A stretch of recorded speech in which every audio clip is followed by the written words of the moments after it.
Donc, on va débuter la dégustation. Donc, je vais commencer par faire une petite introduction. Il y a peut-être des gens qui vont se joindre à nous peut-être un petit peu en retard. Pour les autres qui sont en rediffusion, bienvenue à cette dégustation très spéciale. On a un invité avec nous aujourd'hui. Aujourd'hui, on va survoler une distillerie de la Martinique, la distillerie Naisson. D'ailleurs, j'en profite pour en parler qu'il reste encore quelques places pour le voyage organisé que nous allons faire en février l'an prochain, février 2025 en Martinique, où nous visiterons quelques-unes des distilleries de la Martinique. Si vous voulez aller voir les détails là, sur le site québecrom.com par rapport au voyage. J'ai fini maintenant la petite publicité si ça vous intéresse à venir au voyage. Sinon, maintenant, ce qui nous intéresse ce soir, on est très heureux d'avoir un invité, Grégory Vernant de la maison Naisson. Toute petite, je dirais une petite distillerie de la Martinique, mais non pas la moindre, car c'est une distillerie, quand je dis petite, c'est sûr si on compare à Saint James, d'autres grosses distilleries, mais Nisson qui travaille beaucoup plus au niveau, à mon opinion personnelle, beaucoup plus au niveau de la qualité que sur la quantité. Je dis ça sans descendre aucune distillerie, là, c'est vraiment, donc toute petite distillerie familiale qui est à la fine pointe de la technologie aussi. Moi et Maxime, on a pu visiter il y a 2 ans, il y a même 4 ans maintenant. Le temps passe vite. Mes distilleries, c'est très impressionnant à voir. Donc, notre invité ce soir, M. Grégory Vernant, directeur de la distillerie Naisson. Donc, bienvenue. Grégory, si tu veux te Oui, présenter et parler un petit peu de bonsoir toi. à tous. Oui, alors, je suis donc à la fois le directeur et le distillateur de la distillerie. Cette distillerie a été fondée par mon grand-père en 1932. Et moi, cette année, j'ai entamé ma 29e récolte. Donc l'année prochaine, ça fera 30 ans que je travaille dans cette distillerie, qui est aujourd'hui la plus petite distillerie de Martinique, qui représente moins de 1,5% de la production de l'île. Et la production de la Martinique elle-même représente 1% de la production mondiale. Alors, chaque distillerie vous dira qu'elle fait le meilleur rhum du monde, ça, j'en doute pas. Moi, je suis surtout là pour. On n'a pas cette prétention. On a des spécificités, comme tu le disais tout à l'heure. D'abord, on est avant tout agriculteur. Euh, on possède 100% maintenant de notre matière première. Le rhum, pour nous, n'étant que la finalité de la culture de la canne. Ça, c'est quelque chose d'extrêmement important pour nous. Et en dehors de la canne, on a également des manguiers. On a à peu près 500 manguiers aujourd'hui, du citron caviar, du corosol, qu'on adapte en fonction de nos sols. Donc, on a aujourd'hui 45 hectares de cannes, qui sont toutes dans le Nord Caraïbe. Le Nord Caraïbe, c'est un petit peu le bassin historique de la culture de la canne. Nous étions environ 140 distilleries dans les années 30. Nous ne sommes plus que 7 distilleries aujourd'hui à fonctionner et à faire de l'AOC. Après, d'autres petites structures se sont montées ces dernières années, mais elles ne font pas du rhum d'appellation d'origine contrôlée Martinique. Alors, comme vous le savez, on a entamé les démarches du bio dans les années 2010. Ça a pris beaucoup de temps parce que il y avait une vision de la métropole extrêmement doudouiste de nos territoires, et puis avec beaucoup également une vision assez biaisée à travers le chlordécone, qui est un pesticide qui a fait scandale dans la banane, mais qui n'a jamais été utilisé sur nos cultures, puisque on a importé une mouche et une guêpe des années 50 de Cuba pour avoir toute cette lutte biologique naturelle qui fait qu'aujourd'hui, la canne n'utilise pas de pesticides.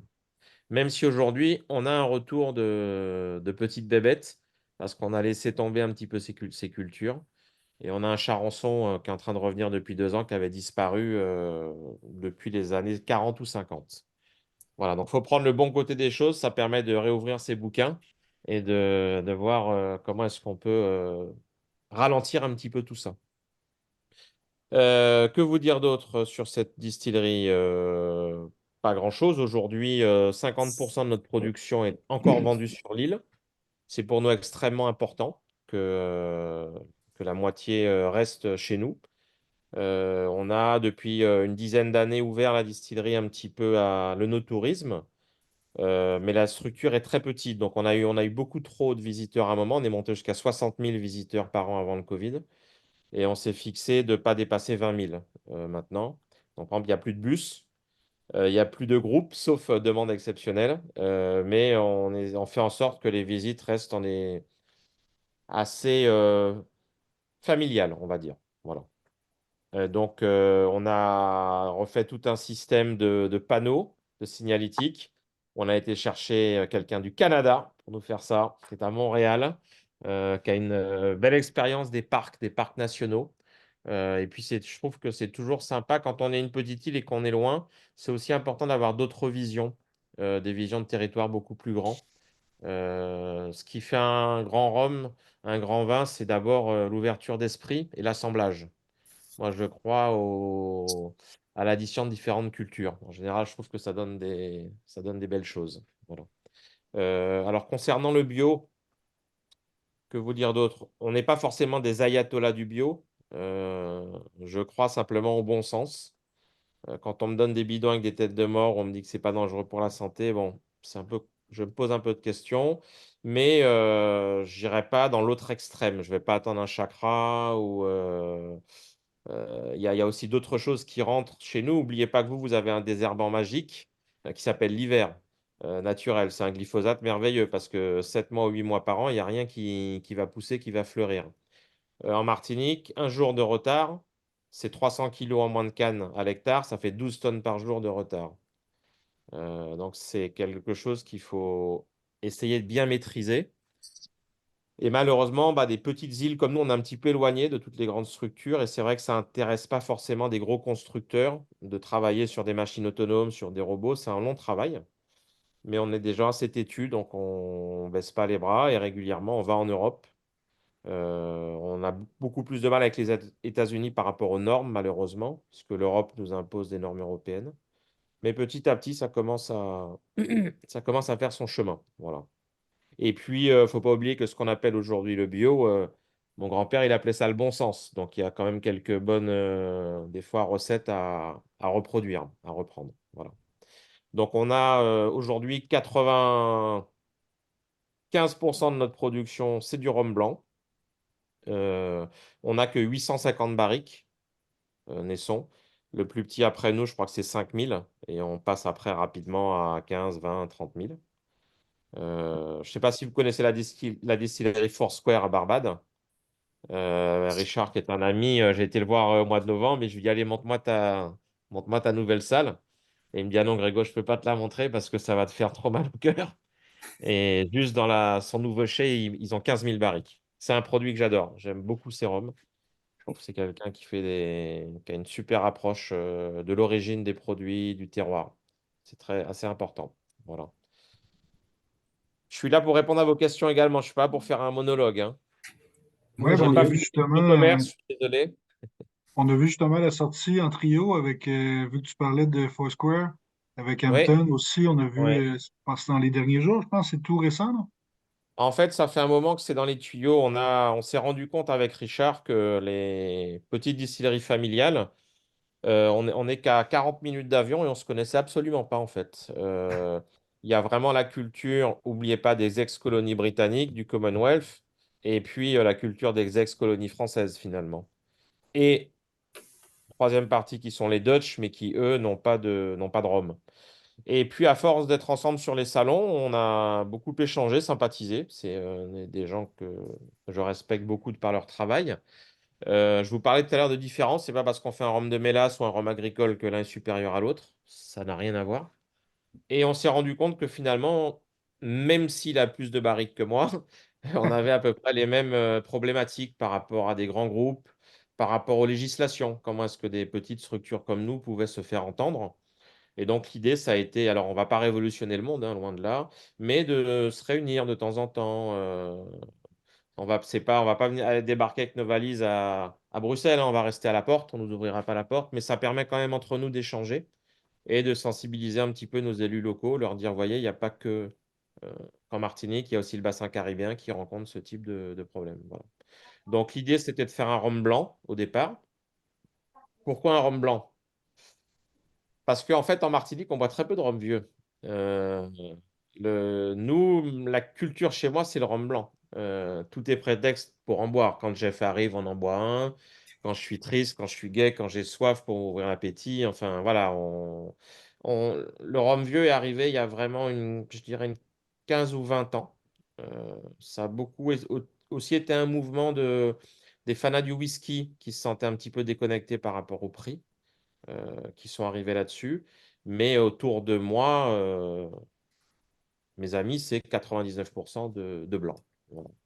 Notamment l'esprit que je vous présenterai et je vous expliquerai un petit peu l'histoire qu'il y a autour de ce produit. Mais si vous voulez, on peut commencer par l'esprit. Bien oui, tout à fait. Ouais, ok. Si tu le désires, je crois que les amateurs sont prêts aussi. Alors en fait, quand on a fêté nos 75 ans avec ma mère, on s'est posé la question. C'était l'époque justement où les gens faisaient beaucoup de carafes de rhum vieux. Et l'esprit, c'était un... Il y a tout un imaginaire autour du rhum chez nous. Moi, ça m'arrive encore quand je distille d'avoir ce qu'on appelle les quimboiseurs, qui sont les pseudo-sorciers, qui sont surtout de très bons préparateurs de la pharmacopée, des plantes, qui viennent me prendre de l'esprit parce qu'ils les rajoutent dans leur friction. J'ai les éleveurs pour les coqs de combat qui vont en mettre pour donner de la force aux coqs. Donc il y a tout un imaginaire autour de ce produit. Et pour nous, c'était important parce que ça permettait de montrer que un produit, certes, peut être extrêmement élevé en taux d'alcool, mais il n'est pas forcément imbuvable. Alors ma mère le boit pur. Moi, je le bois plutôt en long drink. Il n'y a pas de recette pour le rhum. Et tout à l'heure, je vous demandais quelle dose vous aviez. Faites quand même une petite expérience avant de le goûter. Vous en mettez un tout petit peu au creux de votre main, petite goutte, et vous allez le passer sur le plat de l'autre main. Et vous allez sentir. En fait, c'est ce qu'on fait parce que si on goûtait toute la journée, on serait quand même un peu fatigué. Et ce qui est très intéressant, c'est aussi souvent comme ça qu'on voit les défauts, notamment dans un rhum blanc. Moi, je trouve qu'on retrouve facilement l'odeur de la canne, un côté sucré aussi qui est intéressant. J'aime pas les produits. Alors là, c'est encore une fois à titre personnel. Hein. Moi, je n'aime pas, par exemple, les produits trop herbacés, qui pour moi ne sont pas forcément typiques des rhums du Nord, mais plus des rhums du Sud. Je préfère trouver des odeurs d'agrumes dans la canne. Par exemple, on parlait de whisky. Moi, j'ai beaucoup de mal avec un whisky tourbé. Et pourtant, je sais qu'il y a des whisky tourbés merveilleux, mais je vais plutôt aller sur les Highlands ou sur Speyside. Voilà, c'est vraiment une question de goût personnel. Ce produit-là, ce qu'il a également pour lui, c'est qu'il n'a pas été réduit. C'est-à-dire que quand on a une distillation qui nous plaît à 70, on le met de côté. Ça reste des toutes petites niches. C'est à peu près 4000 bouteilles par an. Hein. Malheureusement, on n'a pas déposé le nom brut de colonne à l'époque. Voilà, on a déposé l'esprit. Donc l'esprit, c'est le nom que les anciens va donner au liquide qui sort après la distillation, à l'eau de vie. Euh, Moi, Grégory, je suis quand même curieux à savoir, parce que vous avez été précurseur de sortir, parce que présentement sur le marché, on voit de plus en plus de brut de colonne, mais vous avez été précurseur quand vous avez sorti l'esprit il y a de cela quelques années. Qu'est-ce qui vous a poussé à sortir vraiment un produit à ce haut degré-là, alors que dans le marché, ce n'était pas quelque chose qui était très connu à l'époque? En fait, ce qui a fait la force de mon grand-père, c'est que c'était quelqu'un qui était précurseur dans beaucoup de domaines et qui n'était pas forcément très bien compris. Il avait eu trop d'avance, je pense. À un certain moment, dessiner une bouteille différente, une bouteille carrée, ce genre de choses. Et puis le fait avec ma mère, je pense qu'on n'était pas. Ma mère était médecin avant de reprendre l'entreprise avec moi. Moi, je faisais mes études en métropole. On n'était pas façonné, on va dire. On avait plutôt une. J'étais beaucoup plus jeune. Je pense que quand on est plus jeune, on a moins peur. On est un peu foufou. Voilà, je sais pas si je le referai aujourd'hui. Mon fils, j'espère que oui. Et puis non, c'était surtout intéressant de montrer le savoir-faire d'une colonne à distiller. Moi, pour moi, un bon rhum blanc, c'est 80% de la matière première, de la canne et de la fermentation. Une très bonne colonne, elle va sublimer une bonne fermentation. Elle va rattraper une fermentation moyenne, mais elle ne rattrapera pas une mauvaise fermentation. Alors, n'oubliez pas que dans le cadre de l'appellation d'origine contrôlée, on peut distiller entre 65 et 75 degrés d'alcool. Nous, on va plutôt distiller à 72, 73. Sinon, en dessous, par rapport à nos fermentations, on trouve que ça donne des produits trop huileux. Je ne suis pas fanat. Voilà. Après, j'ai des collègues, j'ai des confrères qui distillent à plus bas et qui ont des super produits. La Guadeloupe distille beaucoup plus haut que nous. Souvent, ils montent à 78, 79 et leurs produits sont excellents aussi. Donc, comparaison n'est pas raison, hein. Faut bien faire attention à ça. N'oubliez pas aussi une chose, c'est que sur une île comme la Martinique qui fait 80 km, l'île a 2 millions d'années d'écart, hein, entre la plaine de Trois-Rivières et le Carbet. Donc, on n'aura pas du tout les mêmes sols. Moi, je fais des très belles cannes parce que j'ai un vrai microclimat, je fais des mangues, je suis incapable de faire pousser une orange. J'arrive pas. À 10 km en voiture, il y a des mecs qui font des oranges fantastiques. Donc, en agriculture, il faut quand même garder une certaine modestie. Ça, c'est très important, je trouve. Et puis, n'oubliez pas, vous tous là, j'ai vu un jeune homme avec un fauteuil de gamer, à mon avis, tout à l'heure, orange. On est souvent dans l'immédiat, dans les réseaux. Et nous, notre métier, en fait, justement, c'est de pas être dans l'immédiat. C'est d'essayer de prendre du recul et surtout arriver à se projeter. Ça, c'est très important, surtout dans le monde aujourd'hui, on le voit qui change très, très rapidement. Essayer de s'adapter, anticiper. Voilà, je cherchais le mot, excusez-moi. Ça, je trouve que c'est important.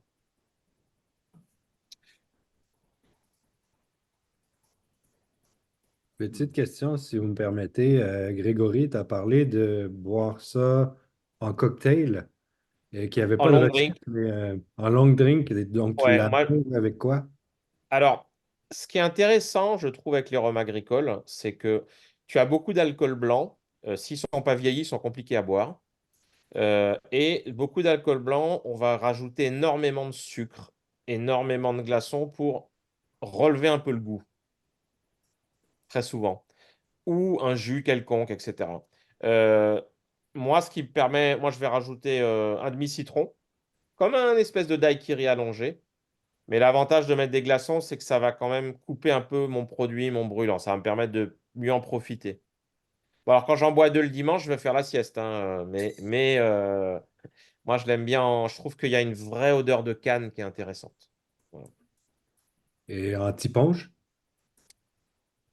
Non, Peut-être pas de 70, hein? alors, quand on travaille avec les restaurateurs, on le prend plutôt, ils le sortent du congélateur. Par exemple, entre deux plats sur un saumon fumé ou quelque chose comme ça, et on boit en petits shots. Ouais, tu peux le prendre anti-punch, mais faut être costaud, hein. Faut pas en prendre trois quatre. Voilà. Après, anti-punch, j'irais plus sur le 52,5 bio, que je trouve qui n'est en fait qu'un 70 réduit, hein. Ok, donc la réduction, ça se passe comment? Après notre distillation, on va dire que le rhum est cru, c'est-à-dire qu'il n'a pas développé ses arômes. Donc on va le laisser reposer, on va le laisser rassir dans un chai. Et c'est une opération qui va durer entre 10 semaines et un an en fonction des rhums. On va également toujours garder une production de l'année précédente, un petit peu en champagne comme le vin de réserve, pour assembler avec la nouvelle production. Ce qui est important, c'est d'essayer d'avoir une continuité du goût, année après année. Ça, pour nous, c'est primordial. C'est important que les gens reconnaissent la pâte. C'est pas un peu comme la méthode Solera? Ah non, alors la méthode Solera, c'est très différent. La méthode Solera, c'est au moment du vieillissement. En fait, notre AOC, si je fais un assemblage, ce qu'on appelle un houillage, il faut que ce soit forcément le même compte d'âge. Si j'assemble un 10 ans avec un 15 ans, je suis obligé de l'appeler 10 ans. Solera, tu vas prendre le haut de ta barrique, la dernière barrique, donc en général qui est du rhum blanc, que tu vas assembler avec le rhum de l'année suivante, et le rhum de l'année suivante avec l'année suivante avec l'année suivante. Ça permet de ne pas être totalement transparent sur l'âge exact du produit dans la bouteille. Un 23 ans, par exemple, Solera, tu peux avoir 1 centilitre de 23 ans et 99 centilitres de 3 ans, tu peux l'appeler 23 ans. La méthode agricole AOC agricole, tu es obligé de prendre en compte le rhum le plus jeune et pas le rhum le plus vieux.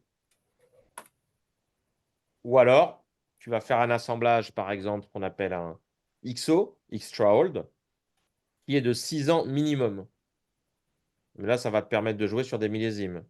L'appellation Rhum vieux, c'est 3 ans minimum. VSOP réserve spéciale, 4 ans minimum. N'oubliez pas une chose, je vous parlais tout à l'heure de climat. Il fait très froid chez vous, il fait très chaud chez nous.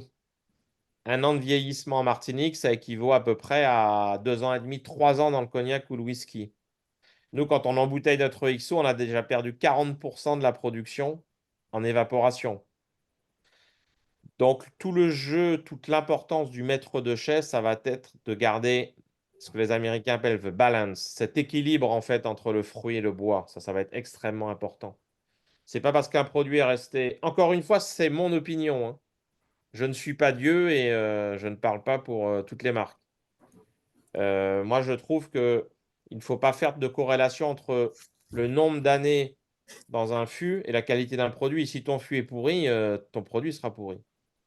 Ce qui va être très important, c'est, je trouve, la manipulation de tes barriques. Nous, par exemple, sur nos rhums vieux où on n'a ni colorant ni boisé, eh ben, toute la coloration, elle se fait à travers ta barrique. Donc, tu vas faire ce qu'on appelle une coloration sur une barrique neuve. Par contre, ta barrique neuve, après 3 mois, tu as intérêt à changer parce que sinon, tu auras du bouillon de bois. Et au fur et à mesure, je suis désolé, on passe du rhum au vieux, mais c'est vrai que c'était intéressant ta question. Et au fur et à mesure, en fait, en fonction de ce que tu veux emmener à ton rhum, tu vas changer de type de barrique. En général, on va utiliser 2 types de chêne, ce qu'on appelle le chêne roux et le chêne français, qui lui va plutôt structurer ton produit, c'est ce qu'on appelle les tanins. Et après, tu auras le chêne blanc américain, qui lui va plutôt emmener tous les arômes de lignine, de vanille, de caramel qu'on va retrouver. Et le rhum qu'on finira profil 105, je vous expliquerai comment ce produit est venu. Il est venu justement parce que à chaque fois que je faisais des interventions, on me demandait toujours est-ce que vous utilisez des fûts de cognac ou des fûts de whisky? Et à un moment, j'ai dit bah merde, j'aimerais bien répondre non, j'ai des fûts de rhum en fait, qui soient un petit peu typiques de ce qu'on attend nous de nos produits. Chaque barrique a sa particularité. Et là encore, c'est vraiment le travail du maître de chai qui est important. Chaque distillerie a quand même sa patte.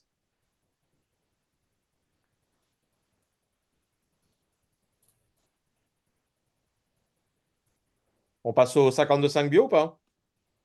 Oui, Ben oui, Comme ça vous on a, permet de comparer. on a même une petite histoire, Grégory, sur ce rhum-là.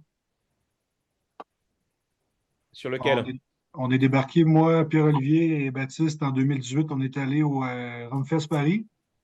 Puis au départ, on s'était dit, on va commencer tranquillement en graduation. On va commencer par des blancs, faible degré. On va commencer par des. Ensuite, on va évoluer dans la gamme. Tu vois, tu sais, on ouais. va y aller tranquille. Mais Premier rhum de la journée, on est arrêté au kiosque des nouveautés. Puis c'était le 52,5 bio Oh. qui était une nouveauté. Puis c'était Ouais, c'est comme ça qu'on a commencé la journée. ça a été une grosse fierté d'avoir réussi à sortir ce produit. Donc, on l'a sorti la première année en 2017 pour les 85 ans de la distillerie. Alors, c'est ce qu'il faut. Il y a dans le bio, vous avez deux étapes. Vous avez uniquement la canne qui est bio, où vous avez 100% du process qui est bio. Chez nous, c'est 100% du process. C'est-à-dire que lorsque on prévient EcoCert, qui est l'organisme de contrôle, que l'on va faire un rhum bio, ils viennent vérifier, l'ensemble de l'usine doit être désinfecté. On ne doit pas avoir de cuve de fermentation conventionnelle qui soit mélangée avec du bio. Il faut complètement nettoyer la colonne. Et donc cette année, c'était tellement chiant que cette année, on a commencé par le bio, en fait, pour être sûr de ne pas avoir à faire ce type de manipulation. Donc le bio, ça représente environ 20% de la production de Naisson. Le reste étant on va dire en agriculture raisonnée. Raisonnée, c'est quoi? Donc, c'est pas de pesticides, pas de glyphosate. Et c'est 3 litres de désherbant par hectare et par an sur la partie non bio. Donc, malheureusement, la législation étant ce qu'elle est, on n'a pas le droit d'utiliser les mêmes variétés de canne pour le bio et le non bio. On le regrette parce que pour nous, c'est une erreur. mais l'administration française n'avait pas de recul en fait sur la canne à sucre. Donc, en grande intelligence, ils se sont calqués sur la vigne. On leur a gentiment expliqué qu'en Bourgogne, il n'y a qu'un seul cépage qui est le Pinot, donc on ne comprenait pas trop pourquoi.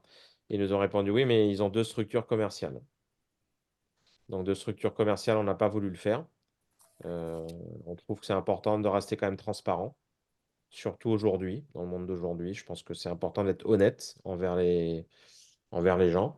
C'est pour ça qu'on se bat beaucoup, notamment avec Richard, que moi, ça ne me dérange pas que quelqu'un mette du sucre ou du caramel dans son rhum. La seule chose, c'est que je veux que ce soit mis sur l'étiquette. Je trouve qu'il y a un souci de transparence qui est important parce qu'aujourd'hui, il y a des groupes qui ont de telles puissances de frappe, de communication. On le voit et nous, on ne peut pas lutter. On peut pas lutter avec ça. On peut lutter avec nos petites armes. Et nos petites armes, c'est quoi? Bah, c'est la transparence. Et ça, c'est vraiment quelque chose pour lequel vous, parce que c'est important, des groupes comme vous, vous devez vous battre. Vous êtes également des prescripteurs. Faut pas l'oublier. Et ça, c'est compliqué. C'est très compliqué. C'est tout un travail. Nous, ça fait maintenant 10 ans qu'on fait ça avec Québec Rome, puis on essaie bon, des fois, on dit le terme éduqué. J'aime pas le terme éduqué, là. Des fois, les gens ne sont pas des enfants, mais on informe les gens sur, des fois, leur faire comprendre qu'est-ce qu'il y a dans leur bouteille, qu'est-ce qu'il y a dans leur verre. Tu sais, des fois, c'est juste de dire, oui, vous aimez tel truc, vous aimez tel truc, mais voici ce que c'est. Puis une fois que les gens sont en connaissance de qu'est-ce qu'ils sont en train de boire, ben là, ils sont plus aptes à faire les choix selon ce qu'ils Bien sûr. préfèrent. Fait que, tu sais, on essaie de ne pas dénigrer certains produits, mais on explique quand même c'est quoi et pourquoi ce produit-là a tel profil. Ben, il y a eu tel ajout et tel ajout et tel ajout. Et ce n'est pas un 23 ans, c'est un tel nombre d'années. Donc, tu sais, c'est tous des détails avec le temps, on essaie d'informer les Ouais, c'est gens à ce important, ouais, niveau-là. bien sûr. Mais moi, il n'y a pas longtemps, je me suis planté en dégustation à l'aveugle, hein. Ah oui? Je pensais que c'était un agricole et c'était un rhum vieux de mélasse. C'était un Flore de Cagnin. OK. 30 ans et je me suis complètement viandé. Donc, faut rester, voilà, faut souvent faire attention. Ouais. Et c'était super bon. C'est vraiment top. C'est pas un commentaire qu'on entend si souvent que ça sur les fleurs de canard. C'est intéressant. Alors ça, c'est mon produit préféré aujourd'hui. 52,5, vraiment. J'hésite. On a sorti des collages l'année dernière. On a une parcelle qui est très haute en altitude, qui généralement nous donne les plus gros taux de sucre. Alors, c'est pas parce que vous aurez forcément le plus gros taux de sucre que ça sera meilleur, mais ça joue quand même beaucoup sur la qualité d'une fermentation. Et la parcelle est passée en conversion, donc on espère augmenter un petit peu cette partie bio. Vous êtes en combien de bricks, Grégory? Je crois qu'on est à 22,8. 22,8, ça correspond à 22 grammes, 22,8 grammes de sucre pour 1 litre d'eau. Une orange, par exemple, c'est à peu près un 13 de Brix. Et le minimum pour l'AOC, c'est 14. Et pour la petite histoire, on a fait appel à un artiste antillais qui s'appelle Philippe Baudeloc, qui est quelqu'un qui est de la street art et qui n'était jamais venu en Martinique avant de nous faire ce dessin. Et donc, qui a dessiné le bateau dans les étoiles. Alors, j'ai oublié de vous dire pourquoi le bateau sur nos étiquettes. Ma famille, en fait, au départ, Naisson était originaire de Saint-Pierre. C'était des commerçants. Et c'est nous qui avions l'exclusivité du tissu des épices, des tissus madras. Et ça venait à l'époque de la région de... On pense qu'on a du sang indien, de Pondichéry. Et donc, ma tante qui avait fait les beaux-arts avait dessiné le bateau qui transportait les tissus. Au lieu de mettre le tissu, elle a mis les barriques de rhum. C'était pas mal. Voilà. Donc, c'est devenu l'emblème de la maison. Peux-tu nous parler du format des bouteilles? La épaules carrée. En fait, bah, c'est toujours ma tante qui avait fait. Mon grand-père lui avait demandé une bouteille qui puisse se démarquer un petit peu. Euh, Ça s'appelait pas le marketing à l'époque. Et donc, elle a eu l'idée de dessiner cette bouteille carrée. Mais n'oubliez pas une chose, c'est que les distilleries du Nord, on n'a jamais une bouteille ronde. Si vous regardez Saint-James et Bali, ce ne sont pas des bouteilles rondes. Ça a vraiment été longtemps typique du Nord pour celles qui souhaitaient se démarquer. Voilà. Et donc, on l'a légèrement redessiné il y a 10 ans. On a juste rajouté les petits côtés biseautés, là. Ça la rend un peu plus costaud. Ça la rend un peu plus carré. Voilà, les petites arêtes. Donc, c'est du verre extra blanc. On l'a senti passer au début de la guerre en Ukraine. En fait, Nesson, on est classé, c'est la seule entreprise de Martinique classée entreprise du patrimoine vivant. Donc, on a quand même un devoir à la fois de transmission de notre savoir et également en termes de fidélité de fabricants. Donc, rien de chez nous n'est fabriqué en Chine. Nos bouteilles sont fabriquées en France. Les étiquettes également. Les bouchons de liège au Portugal. euh, les cartons en Espagne. Et les carafes en cristal au Portugal. Voilà. Et quand M. Poutine a commencé à s'énerver, les verriers, en fait, ça a été très compliqué pour nous parce que on a connu des hausses absolument stratosphériques. Et malheureusement, dans ce sens-là, les verriers reviennent rarement en arrière. Donc, ça n'a pas été évident pour nous. Et à la fois dû à l'éloignement, et puis dû aussi à notre petitesse. Nous, c'est des bouteilles, on en prenait 50 000 par production. Quand vous avez LVMH, NC qui arrive derrière et qui passe une commande de 27 millions de bouteilles, le verrier a vite fait son choix, quoi. Voilà, voilà. Alors, est-ce que vous sentez la différence entre le 52,5 et l'Esprit? Oui. Vous préférez lequel? Moi, je les ai pas en main présentement, mais absolument, oui, je préfère le 52,5. Puis je trouve que, comme tu disais tantôt pour le petit punch, qui est merveilleux. Merveilleux pour le petit punch. Ce qui est Ouais. marrant, c'est qu'on a Confirme. l'impression qu'on a rajouté du sucre. Ouais, le petit sucre naturel est vraiment délicieux, là. Et vous buvez régulièrement des petits punch quand même ou pas alors? Oui, ça dépend des gens au Québec. Moi, oui, mais Moins régulièrement que vous, probablement, mais quand même. Et qu'est-ce que vous utilisez comme sucre? Vous arrivez à avoir du sucre roux non raffiné ou pas?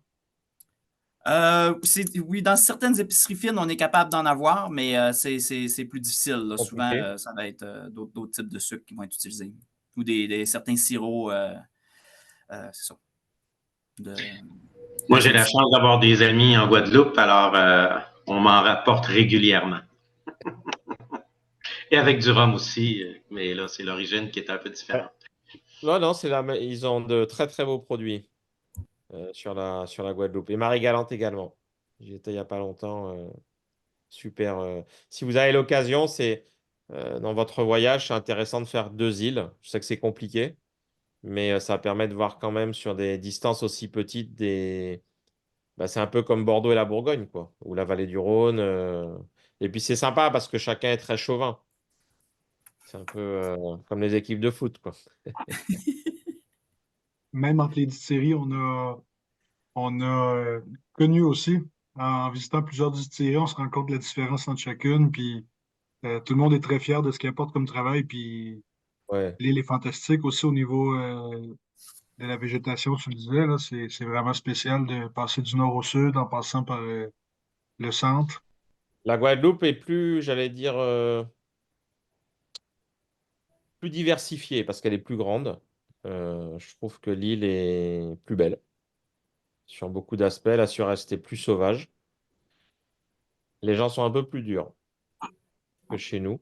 Il y a moins de mélange, je trouve. Voilà. Ça, c'est un choix personnel. Je peux le dire parce que je suis marié à une Guadeloupéenne, donc j'ai pas de problème avec ça. Voilà. Tu salueras Karine, Grégory. Avec plaisir. Elle chronomètre là. Elle me dit attention, hein, si tu te vois picoler, ça va pas bien se passer.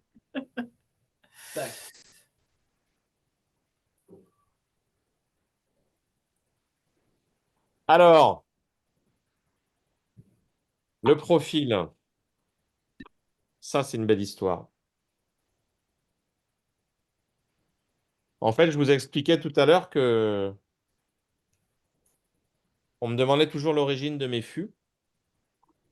Et donc, historiquement, on a travaillé pendant 40 ans avec le même tonnelier. Et puis, depuis une vingtaine d'années, avec une seconde société, parce que notre tonnelier avait été racheté. C'est un groupe qui voulait des volumes plus importants qu'on n'était pas capable forcément de faire.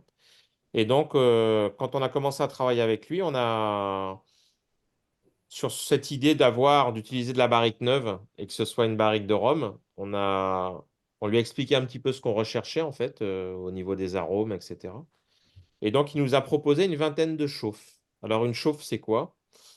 Sur votre barrique, vous allez emmener un degré spécifique, une température spécifique, pendant une durée de temps bien définie. Et en fonction ou de la puissance de la chauffe ou de la durée de la chauffe, vous allez pouvoir extraire ou pas certains arômes. Aujourd'hui, chez certains tonneliers, vous voulez faire du vin, vous dites, bah, moi j'aimerais bien avoir une odeur un peu plus vanillée cette année, de la vanilline. Bah, en fonction de la chauffe, on va essayer de vous emmener ça. Et donc c'était assez intéressant. Et au départ, c'était vraiment fait pour faire vieillir. Et donc, ce produit-là, on a reçu, une fois par an, on reçoit nos distributeurs. Donc, c'était Luca Gargano et Thierry Benita de la Maison du Whisky. Et on fait une dégustation à l'aveugle. On leur a pas dit ce que c'était. Et il me dit, ton VSOP, il est vraiment bien. Et on lui dit, bah non, c'est pas un VSOP. Il a 10 mois de vieillissement. Et ils nous ont dit, mais ça, faut le sortir tout de suite. Faut pas attendre, faut le sortir. Et on lui a dit, bah non, 10 mois, il n'y a pas de législation. Ou on attend un an et c'est un élevé sous bois. Ou on le sort sous l'appellation blanc, mais la couleur sera vue comme un défaut. Il ne passera pas le jury AOC. Et oui, j'ai oublié de vous préciser que 100% de nos rhums sont AOC et qu'on ne vend pas en vrac nos produits. Tout est embouteillé sur place. Donc j'ai dit, ça pose un problème. Et donc, en poussant, ils m'ont dit, il faut que tu le sortes en élevé sous bois. Donc, on a eu la trouille au départ parce que c'est quand même un produit par rapport à un élevé sous bois classique qui avait une robe assez foncée. On avait peur que ce soit vu comme un produit, on va dire, arrangé ou amélioré. Et puis, ce qui est très intéressant, c'est ce côté vanillé qui est vraiment propre à la chauffe et au bois qu'on retrouve. Qui est vraiment, moi, c'est vraiment ce qui me sautonnait au premier truc. Et ce qui est intéressant sur ce produit, c'est que qu'est-ce qu'on attend d'un élevé sous bois? Il faut encore avoir une âme d'un rhum blanc et commencer à rentrer dans le vieillissement. Et ça, on le retrouve. Alors ça, par exemple, Jeff, c'est un produit que j'adore en cocktail. Cocktail type punch, c'est vraiment un produit que je trouve chouette. Après, les barriques s'épuisent assez vite. On fait un premier vieillissement de 12 mois. Le deuxième, on sera entre 15 et 18. Et après, on les vend, les barriques. On les garde pas parce que ce sont des barriques qui s'épuisent assez rapidement. Et je trouve que c'est une bonne introduction au rhum vieux au départ. Ça permet vraiment de pouvoir comparer. J'espère qu'on aura la chance de pouvoir exporter un peu de rhum vieux sur le Canada. Qu'on puisse justement voir un petit peu l'évolution des produits. Donc, on a sorti au départ 2 chauffes, profil 105 et profil 107. Alors, pourquoi profil? C'est que tout simplement, on n'est pas propriétaire de la chauffe. C'est le tonnelier. Et on sait pas, on connaît ni la température ni la durée. Donc, en fait, on a repris le nom simplement de code qu'ils nous avaient envoyé. Et les barriques, ensuite, sont revendues ou à l'export ou détruites pour qu'on puisse être sûr de garder la chauffe chez nous. Donc, aujourd'hui, on a 3 types de chauffe, 105, 107, et un profil 62 qui est plus fait pour la métropole. Voilà. Et on sortira un petit truc sympa au mois d'octobre, justement, sur les profils qui devraient être assez chouettes. Voilà. Vous avez parlé de 2 vieillissements. Les 2 se font dans des barils neufs du même profil? Alors, pour les profils, c'est toujours de la barrique neuve ou au deuxième passage, elle aura déjà eu 12 mois de vieillissement. C'est pour ça qu'on va être obligé de pousser entre 16 et 18 mois. Donc, on a deux types de chauffe, 105, 107, principalement. Après, on a un petit peu de chauffe en profil 62, mais on n'utilise pas que ce type de barrique. On achète également, on travaille depuis des années avec Buffalo Trace et on travaille également avec du cognac d'occasion.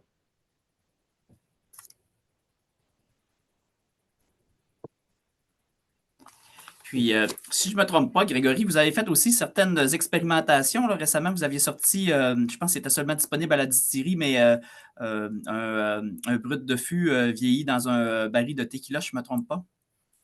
Ah, on a fait un straight from the barrel. Ouais, oui. Alors, nous, on n'est pas très finish, on n'est pas fanat de finish. Donc, c'est pas un produit, c'était pas un finish, c'est un rhum qui a vieilli en OK. barrique. Pas pareil. Donc, c'est une barrique d'occasion et il a vieilli 5 ans en barrique de tequila. Enfin, en barrique qui a contenu de la tequila. Hey, Et on a j'ai ramené une d'autres. bouteille en octobre dernier, puis j'ai bien apprécié. Et on a un bois dont on est amoureux, mais qui est très compliqué un chêne à se fournir, c'est le Mizunara, qui est le chêne japonais. Donc on a réussi à. On a eu 3 barriques quelques années avant les 90 ans qu'on a sorti pour l'anniversaire. Une barrique américaine, je vais la payer autour de, je crois maintenant, de 400 $. Et une barrique japonaise va me revenir à peu près à 6 500 €. Donc on n'est pas du tout dans les mêmes sphères. Par contre, c'est un produit que je trouve très noble. Il y a un côté vanillé qui est impressionnant, qui est vraiment très poussé. Voilà. Que vous dire d'autre? On aime bien les degrés assez hauts chez nous. Euh, je n'aime pas couper mes produits, rajouter de l'eau une fois qu'ils ont été en barrique. Donc, si je dois faire une réduction, je vais faire une réduction annuelle. Et je vais continuer le vieillissement, mais pas de réduction avant l'embouteillage. Parce qu'avoir laissé un produit des années travailler et tout d'un coup lui donner un corps étranger, c'est quand même pas génial. Ceux qui ont été très précurseurs dans ce domaine-là sont les cognaqués, hein, il faut leur rendre honneur. Entre ça et la micro-oxygénation, ce sont des gens qui nous ont beaucoup appris de notre métier. On parlait de Saint James, par exemple, en début de, de notre échange. Bah, Saint James a très longtemps appartenu à Rémy Cointreau, qui possédait la tonnellerie Séguin-Moreau. Donc, ils ont une vraie expertise du vieillissement. Ils ont eu pendant très longtemps très grosse avance sur le reste des confrères. Et je me posais la question au niveau, est-ce que vous procédez à l'ouillage des fûts? Et si oui, à quel Oui, intervalle vous procédez à oui, l'ouillage? parce que le problème, c'est que plus la barrique va laisser de l'espace vide, plus l'évaporation va être importante.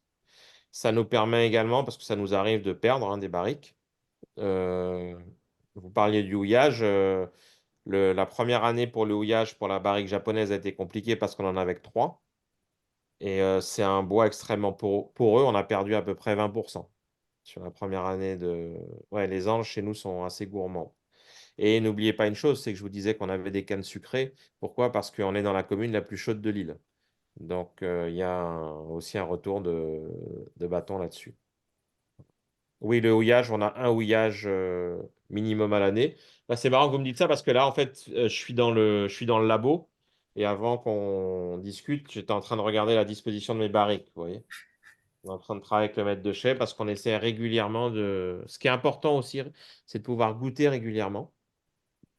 Et puis, faut être critique. Faut pas. C'est pas parce que c'est notre produit qu'il est forcément toujours top. C'est important de savoir se remettre en question également. Enfin, je trouve. Parce que j'imagine, c'est ça, il faut avoir de l'humilité au travers de tout ça, parce que j'imagine que des fois, il y a des projets qui ne sont pas à la hauteur de vos attentes, puis qui. Ça nous est arrivé d'arrêter des projets en cours. Moi, je reste persuadé qu'on connaît encore très peu de choses sur la fermentation. Moi, c'est vraiment.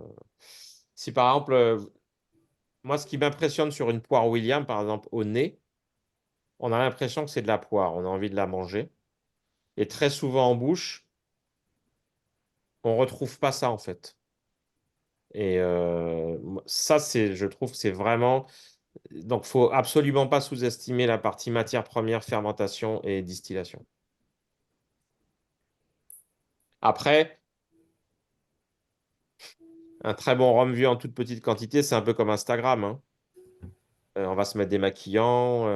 D'ailleurs, on est dans une société qui est très marrante parce que on a l'obsession du jeune. Il faut être beau partout, on se met des filtres. Par contre, on veut boire uniquement ce qu'il y a de plus vieux. Et on fait, si on n'est pas jeune, on n'est pas dans le coup. Et si on boit pas un truc très vieux, c'est pas bon. C'est assez particulier.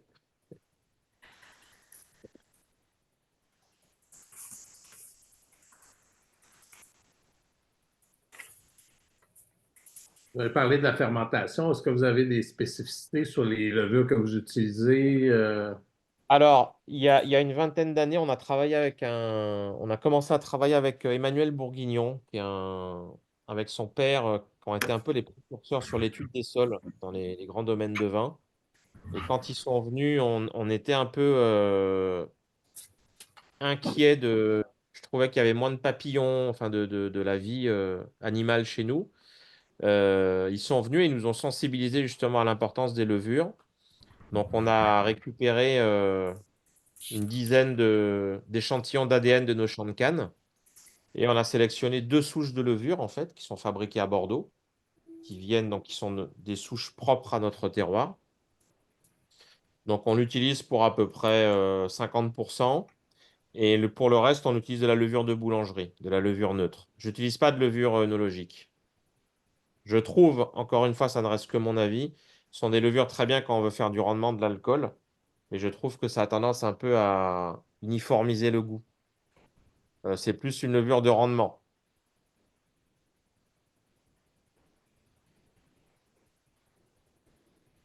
Est-ce Après, que mon grand-père, des fois, faisait des levures, pardon, avec des feuilles de canne. Ça pouvait donner des trucs top comme des trucs complètement imbuvables, quoi. j'allais demander si pour le rhum, il y a aussi des levures indigènes comme il y a avec Oui, les tout raisins. à fait. Tout à fait. Et notamment le fameux rhum Grand Arôme à l'époque qu'on fabriquait au Galion. Quand ils ont changé la toiture il y a 25 ans, il y avait beaucoup de chiures de chauve-souris, de choses comme ça. Et ben, ils n'ont jamais retrouvé ce goût de Grand Arôme qu'ils avaient avant. Donc le rhum, mon grand-père me disait toujours que le rhum, il prend les odeurs d'une usine de l'atmosphère. Il m'a dit, si ton usine, elle est sale et elle sent la merde, ben, tu feras un rhum de merde. Donc il faut faire très attention à, à toutes les odeurs, toutes les choses qu'il y a autour de toi. Et puis ce qui nous sensibilise, nous tous, c'est d'abord le nez. Ça nous arrive tous de sentir quelque chose et de dire, ah, ça me rappelle ma grand-mère, mon plat quand j'étais enfant, etc. Moi, ce que j'aime souvent dans l'usine, c'est quand j'arrive et que ça me rappelle mon enfance. Quand c'est comme ça, je me dis, tiens, eh ben, c'est bien, on aura une bonne fermentation. Ça, c'est important, je trouve. Après, on n'a pas parlé de l'eau. L'eau qu'on va utiliser pour la réduction. Alors, nous, on va plutôt l'adoucir, la déminéraliser, faire en sorte qu'elle ne s'immisce le moins possible dans la qualité du produit. Il y en a qui. Moi, j'ai très peur de l'eau. Euh, Notamment, faites une expérience chez vous. Vous prenez un verre d'alcool à 90 pour rajouter le même volume d'eau. Bah, tout de suite, c'est une réaction chimique. Le liquide va se troubler, il va monter en température. Donc, vous prenez le risque aussi de brûler certains arômes. Donc, chez nous, c'est une étape qui est très, très lente. On va faire très attention à ça.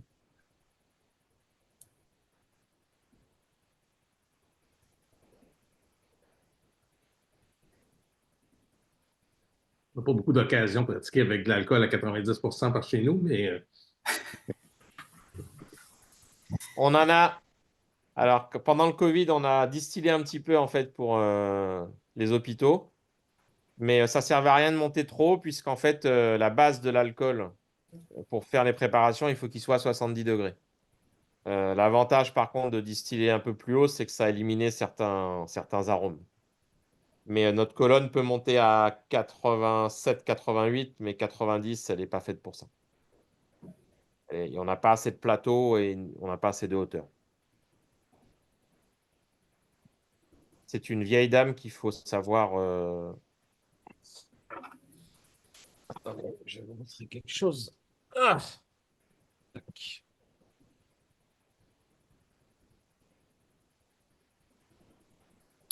Ah, là, je sais où tu vas.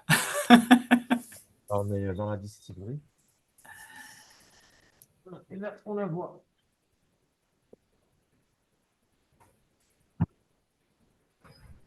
Vous la voyez ou pas là? Oui, Oui, oui. Ouais, voilà. magnifique. C'est une beauté. C'est la C'est une des très, dernière très belles colonnes de la Martinique, je trouve, là. C'est une des dernières qui soit restée entièrement en cuivre. Et ça, je regrette qu'on n'ait pas réussi à imposer ça dans notre réglementation. Aujourd'hui, il n'y a que la partie tête de concentration qui doit être en cuivre. Et je trouve ça dommage.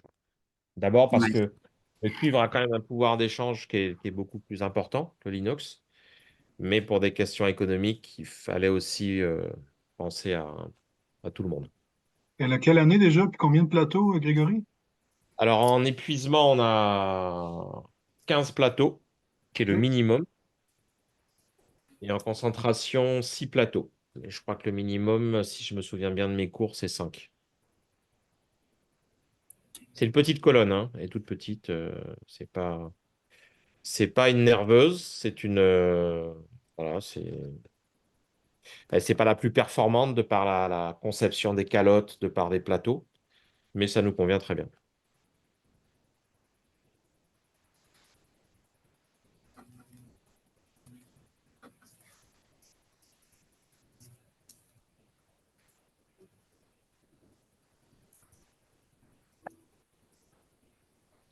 Et c'est une colonne que vous avez depuis le début de la Oui, distillerie. c'était mon grand-père. Non, on a eu une première colonne créole des années 30. Celle-là date de 1952, des années 30 à 50. Et mon grand-père a été le premier Martiniquais à faire l'Institut supérieur de chimie de Paris. Donc, il est revenu avec une vision très scientifique, en fait, de la distillation et puis des idées bien arrêtées. Et donc, à l'époque, il y avait un constructeur français qui s'appelait Saval, qui faisait un petit peu la Rolls des colonnes et des alambics. Et il a modifié un petit peu, notamment avec le second élément que vous avez vu à côté de la colonne qu'on appelle un bouilleur. Parce qu'à l'époque, en fait, les distilleries utilisaient le retour des moulins à vapeur. C'était le retour de la vapeur du moulin qu'on injectait dans la colonne. Donc souvent, on pouvait avoir certains défauts, notamment huileux, des moulins. Et donc, à travers le bouilleur, ça nous permettait d'avoir une chauffe indirecte. C'était pas la vapeur directe qui chauffait la colonne, c'était la vapeur du vin qui remontait. Et ça a été là-dessus, il a été très très fort. On a eu d'autres circuits qui malheureusement étaient plombés par les douanes. Puis il y a eu des réglementations débiles qui sont sorties, qui permettaient aussi de faire certaines extractions sur certains plateaux. C'était assez intéressant. Mais bon, aujourd'hui, c'est plus possible.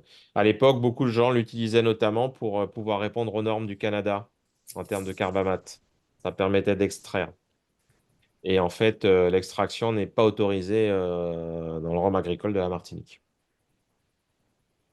Voilà, voilà. Oui, parce que selon vos normes, effectivement, c'est un produit mortel, le rhum AOC. Au Canada. On va mourir au Canada. Ça. C'est très dangereux. C'est une Ouais, mais d'accord. c'est marrant parce qu'on est mortel, mais quand il faut payer les impôts les 35 heures, là, ils nous oublient pas, je peux vous dire. Avec les taxes. Donc, c'est un problème. Alors, la On consommation chez nous, choisit sa mort. puisqu'on parle d'alcool, la consommation de rhum en Martinique, il y a 30 ans, c'était 15 millions de bouteilles. Et aujourd'hui, c'est 4 millions. On estime à peu près 1,5 million achetés par les touristes. Les gens boivent pas moins, mais en fait, les jeunes aujourd'hui boivent du cognac, Ah, principalement. Par rapport aux rappeurs, aux clips, on est tout près des États-Unis et ils se reconnaissent plus dans ce. Et tout à l'heure, je vous parlais des groupes avec les puissances de com, bah, on voit la différence, quoi. Moi, mon dernier fils, Sacha, qui a 20 ans, que Jeff connaît, qui a été un an à l'UQAM chez vous. Là, je l'ai pris en alternance.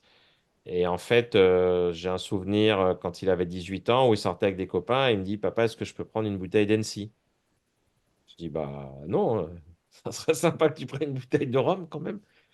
Et j'ai essayé de comprendre en fait. Et il me disait, mais le problème, c'est que si un jeune, on vient avec une bouteille de rhum, tout le monde va se moquer de nous, quoi. C'est vraiment vu comme un alcool pas top. Donc quand je vous parlais quand je vous parlais d'ambassadeur et tout, c'est pour ça que c'est très important aussi. Et depuis qu'il travaille à la distillerie, il a une vision tout autre en fait du produit. Ça dépasse la partie bling bling finalement. Je sais Ça, pas si c'est ça va important. changer l'image du rhum, mais en fait, j'ai vu que Joey Star a lancé des embouteillages de rhum. Ouais, On- c'est pas forcément. It's not my cup of tea. Ah, c'est ça, disons que sa gloire est un petit peu passée, là. Ouais, non, aujourd'hui, bah, c'est vrai que les gens voient un peu le rhum comme le produit à la mode. Tout le monde veut son rhum, comme comme il y a eu George Clooney avec la tequila, mais n'est pas George Clooney qui veut, hein. Donc, on voit hein, tous ces groupes arriver extrêmement puissants. Il y a même des distilleries qui vont se monter à Barbade. Je ne sais pas si vous connaissez une distillerie Disley, Kilchoman, Ouais. whisky Disley, ouais, qui va monter sa distillerie là, de rhum de rhum. Donc les gens commencent un petit peu à s'ouvrir. Voilà. Ici, c'est pas très présent. On doit encore convaincre chaque buveur de whisky, un par un, d'essayer de prendre une gorgée de rhum sans s'empoisonner. C'est pas facile. Mais ça va être plus dur pour vous parce que il y avait quelques millions d'hectos qui partaient au Japon pendant quelques années du Canada qui disparaissaient. Et aujourd'hui, avec la protection de la marque whisky japonaise, ça va être plus compliqué. Il y avait quelques distilleries au Japon qui avaient vu ça comme l'Eldorado et c'est très bien qu'il y ait eu qu'il commence à y avoir certaines barrières là-dessus. Ça reste que mon avis, hein. Non, je trouve que c'est important c'est ce que je disais aujourd'hui pour moi, l'AOC, elle n'est pas forcément là pour garantir une qualité, elle est surtout là pour garantir une origine. Pour dire à quelqu'un, voilà, ça vient. Et quand je forme des jurys en dégustation, enfin, malheureusement, je ne le fais plus, quand je formais les jurys en dégustation, je leur disais toujours AOC, vous n'êtes pas dans un concours. Si je vous mets un rhum X de telle île, même s'il est meilleur, vous devez reconnaître sa spécificité. Et la spécificité de la Martinique, c'est quoi? Donc, on a quand même fait tout un cahier des charges qui était. Il y a eu un gros travail de recherche là-dessus. Et ce qu'on demande au jury, c'est de savoir le reconnaître, de reconnaître une typicité d'un goût. Voilà. Ça, je trouve que c'est important.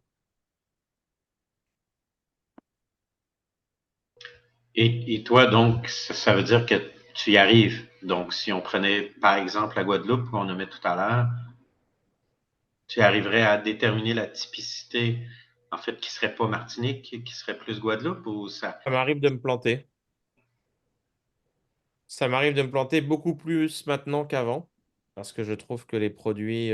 Déjà, on reconnaissait facilement à l'époque un rhum de Guadeloupe parce que beaucoup maturaient leur rhum blanc en foudre, en bois. Donc il y avait toujours cette Ouais. légère petite coloration qui était vraiment typique à l'île. Aujourd'hui, il y a beaucoup d'appareils de distillation qui nivellent un peu.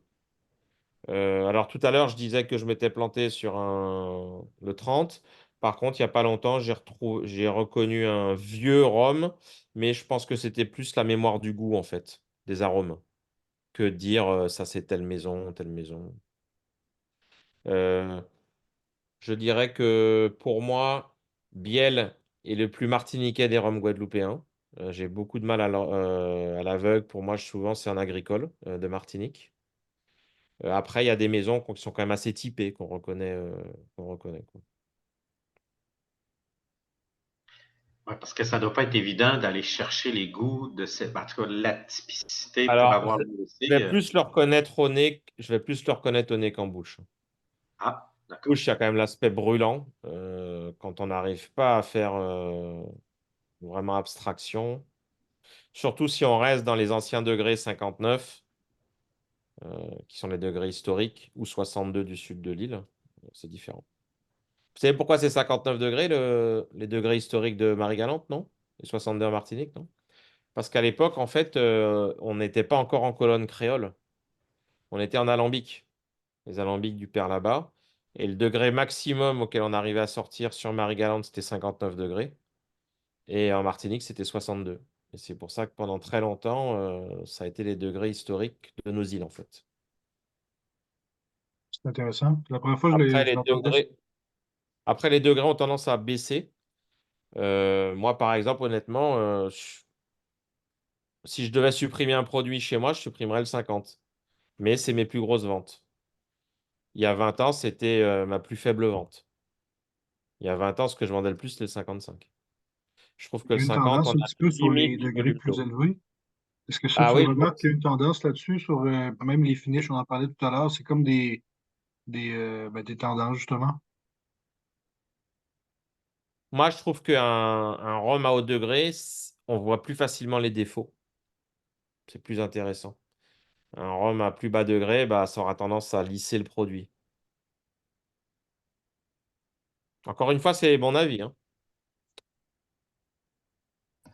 Ouais, déjà qu'au Canada, 40%, c'est la norme. Bah, après, ouais, il y a le problème de taxe aussi. 40%, c'est la limite de définition du rhum agricole. C'est le degré le plus bas. En dessous de 40, vous sortez des 220 grammes de non-alcool très facilement. Euh, voilà. Quand on a, en 96, quand on a fait la réglementation, on n'était pas favorable à ce que. On voulait pas descendre en dessous de 50 pour l'AOC. On n'était pas majoritaire. Ça a été voté dans l'interprofession et ce que je peux comprendre. Et à la suite de ça, les grands groupes ont fait passer l'AOC à 40 en fait. Voilà, voilà. On parlait tout à l'heure, Grégory, des origines AOC, tout ça. Comment tu trouves, comment je pourrais dire ça, la représentativité de la Martinique au niveau tourisme, tout ça? On entend beaucoup parler. Au niveau de la Guadeloupe aussi, c'est des destinations qui sont quand même visitées par les gens, exemple du Canada ou des États-Unis. Alors, un peu plus qu'avant. Oublie pas qu'il y a 30 ans, la Martinique, c'était une très grosse destination pour le Canada, hein. Le tourisme, c'est quand même. On a très peu investi dans le tourisme, malheureusement. Pendant très longtemps, ça a été vu comme une quantité non négligeable. On a par exemple, nous, un lycée hôtelier, le seul lycée hôtelier de restaurant de Lille. C'est nous qui leur avons financé un bar, c'est-à-dire qu'on avait un lycée qui formait des barman où les gamins, ils n'avaient pas de bar. Donc, c'est un peu compliqué. Après, on a quand même eu cette année, je crois, 1 million de touristes de croisière, mais c'est un touriste qui reste la journée. Est-ce qu'on est équipé? Est-ce qu'on a la compétence pour les accueillir comme il se doit? Je ne pense pas. Je pense qu'il nous reste beaucoup de travail à faire. Aujourd'hui, la clientèle américaine qui vient, ils viennent pas mal en location de villa. Ça fonctionne pas mal. Par contre, les hôtels, ouais, on a vraiment du boulot, quoi. On a du boulot à faire. C'est... La Guadeloupe est un peu mieux équipée, je trouve. Ok. Quand tu vas à Gosier et tout, il y a des hôtels un peu plus haut de gamme. Mais ça reste quand même très cher, quoi. Un 3 étoiles en Martinique, quand je loge à un fournisseur, ça me coûte plus cher que quand je suis au Mandarin Oriental à Hong Kong. Donc, faut quand même se bouger un petit peu, quoi. Et puis, bon, on a le problème des... On en parlait tout à l'heure du fret maritime, on a le problème des dessertes aériennes. Une compagnie, elle est là pour gagner de l'argent. Si une compagnie, elle sait qu'il y a une ligne qui est rentable, elle vient, hein. Faut pas se mentir. Quand on voit des fermetures de lignes, c'est on a quand même eu beaucoup de fermetures de lignes ces dernières années. Là, American fait un très gros effort. D'habitude, on avait un vol par semaine, 6 mois dans l'année sur un petit Embraer. Là, on a 3 vols par semaine sur Boeing. Alors, Boeing, en ce moment, ils sont pas à la mode, mais bon, c'est quand même pas mal qu'il y ait 3 vols. Là où on est très concurrencé, c'est Saint-Martin, parce qu'ils savent faire. Tout le monde parle anglais. Ils ont un système de restauration qui est exceptionnel. Ils sont hors taxe. On a des cartes à jouer qui sont le spiritourisme, mais on ne peut pas, à cette distillerie, nourrir toute la Martinique. Derrière, il faut qu'il y ait autre chose. Il faut que ça se développe, quoi. On doit être peut-être, allez, pour faire un jeu de mots, la locomotive, mais il faut mettre des wagons derrière. Parce que même si on est passionné, moi, quand je vais avec ma femme, si je lui dis je vais en Écosse, une fois que j'aurai fait 4 distilleries, si tu veux, la cinquième, elle voudra quand même voir autre chose, ce qui peut se comprendre. Voilà, Alors, si vous venez, ce qui peut être pas mal, si vous restez par exemple 8 jours, si vous êtes aux Trois-Îlets, c'est de faire une partie dans le sud de l'île, une partie dans le nord. Ça vous évite de vous manger 3 heures d'embouteillage par jour, quoi. Ça, c'est quand même pas mal. J'adore le côté. On dirait pas que je suis martiniquais, hein, parce que je vais en Marie-Galante. J'adore le côté authentique qui reste à Marie-Galante. Ça, c'est très chouette. On a l'impression vraiment d'être dans un autre temps. Barbade, c'est un peu trop Disney World à mon goût. Et en fait, on voit pas tant que ça. C'est très cloisonné, en fait. Euh, voilà. La Guadeloupe, c'est sympa aussi. En fait. Après, il y a des endroits aujourd'hui assez exceptionnels. Ce que le groupe Ayotte a fait avec Clément, c'est quand même remarquable. Même si c'est une distillerie qui fonctionne plus, mais tout le côté didactique, mise en avant du rhum, de la culture, c'est magnifique. JM, ils en ont fait un truc aussi très très beau. Non, non, les distilleries ont fait beaucoup, beaucoup d'efforts. C'est C'est bien comment ça. c'est comment le climat entre vous, les distilleries? Est-ce que vous collaborez? Est-ce que c'est très compétitif? Alors, comment te dire? Nous, les techniciens, ça va. Mais quand je me retrouve dans une réunion avec, on est 7, on a 7 voix, chacun une voix, avec un type qui fait 7 milliards d'euros de chiffre d'affaires, le gars, il comprend pas que je puisse avoir une voix comme lui. Il se dit, mais what the fuck, quoi.